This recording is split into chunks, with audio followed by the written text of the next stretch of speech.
sing. Right? Really? He went, yeah.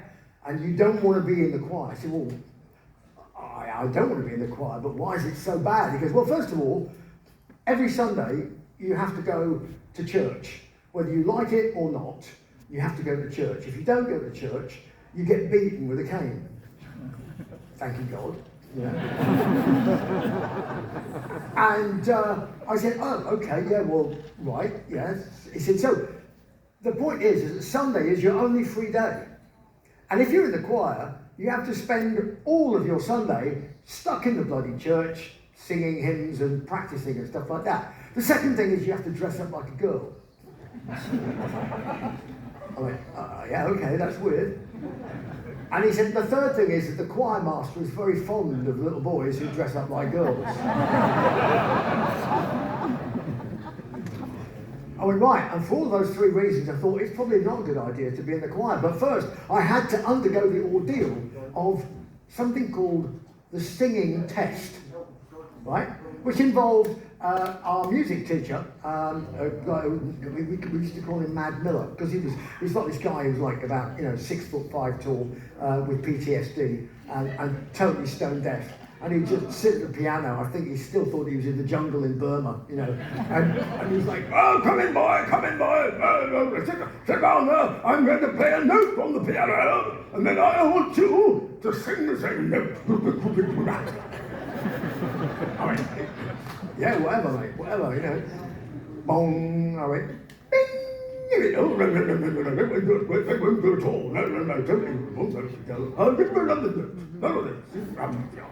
Bong, I went, bang! He went, no. And he wrote me a certificate. And I went to my housemaster, who was the bloke who was in charge of my house, my life. He was like he was God to everything. And I went, excuse me, I've got a certificate here. See, it says Dickinson, certificate, non-singer. I suppose so. Anyway, so it didn't stop me being beaten, though. I was actually beaten by him. He was quite fond of beating people. He used to play a lot of squash, which is really hazardous. But getting beaten by somebody who plays a lot of squash, because that's the action. Golfers, the same thing, because sometimes guys did it two-fisted, and thought, hit you with a 9-iron, or something. But no, so the problem was that the reason I sent the guy 2 tons of horse shit.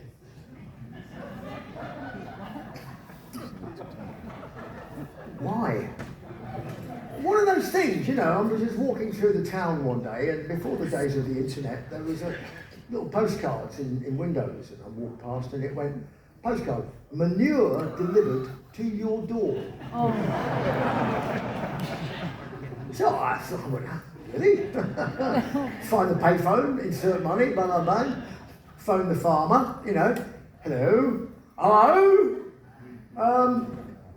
Is it true that you deliver manure? Yes, I do. Any chance you could drop off 2 tons of it, please? Oh yeah, where would you like it? I'd like it on the top step of Sydney House, Oundle School. When would you like it? I said, what about this afternoon? He wrote up, right, I'll be along in a tractor, cash on delivery. I went, that'll do fine. Yeah, that's great. So you can imagine this thing. I don't know if you've ever seen the TV show Downton Abbey, right? But there's this big, stately home. And we lived in this fucking place, right? In dormitories, with no curtains on the windows and shit like that, sort of military sort of stuff. But anyway, the outside of it was magnificent, covered in ivy and Georgian, and and there was a driveway that started somewhere in Miami and went all the way up there, and big steps going up there, and you walked up these big steps, and then the doors opened and everything else, except on top of the big steps was 2 tons of steaming shit, courtesy of me and the farmer.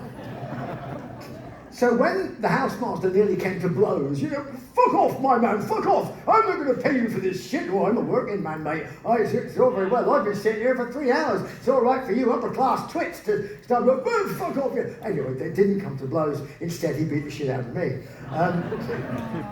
which was worth it. I mean, it was a very bizarre